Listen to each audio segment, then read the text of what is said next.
Okay, now we're being asked to write the electron configuration for each ion. So for each ion. So what we need to do is we need to take into account how many electrons that the neutral atom has. That would be chlorine. So chlorine has 17. And then we need to add an electron for an additional negative charge. So chlorine would have 18. So let's go ahead and write the full electron configuration just for practice. 1s2, 2s2, 2p6, 3s2, 3p6. So 1s2, 2s2, 2p6, 3s2, 3p6, which you'll notice is also the configuration for argon, 18. Next, phosphorus -3. Phosphorus normally has 15, and then we're going to have 16, 17, 18. Oh, how about that? Look, it's the same. So we can just write down the full one. 2p6, 3s2, 3p6, or the same as argon. Okay, now here potassium +1. Okay, so we found potassium. Potassium is here at number 19. Now, positive ions are going to lose electrons, so we need to subtract equivalent to the charge. So that's going to be 19 minus 1. So this also has 18 electrons. So 1s2, 2s2, 2p6, 3s2, 3p6. Remember, there's a reason I say everybody wants to be a cool kid. That's right, everybody wants to be a cool kid. They want 8 valence electrons. So they're going to try to get it. Now, these others aren't quite as easy.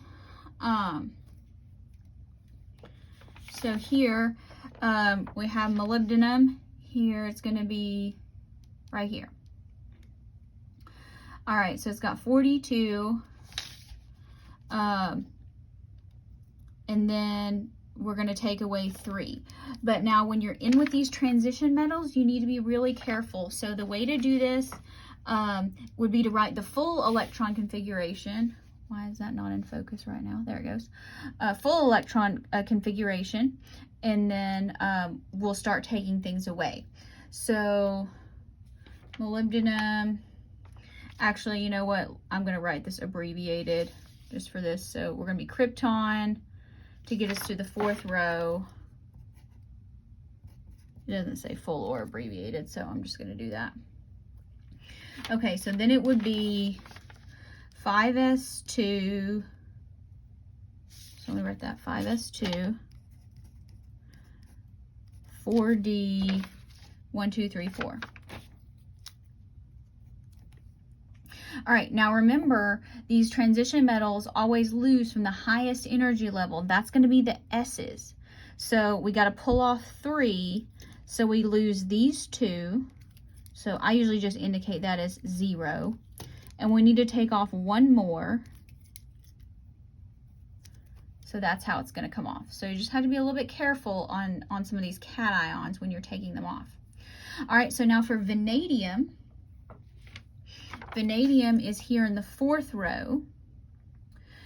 So let's just use argon. And then 4s2, 3d3. 4s2, 3d3. And it's also going to lose 3. It's going to lose from the highest energy level, so that's going to be these S's. It's going to lose from the S's first, so just be very careful, and then we got to take off 1 more. So that's how these ions work. Anions are a little bit easier, and the cations that are in these first 2 columns are easy. But when you get in these transition metals, you better be very careful.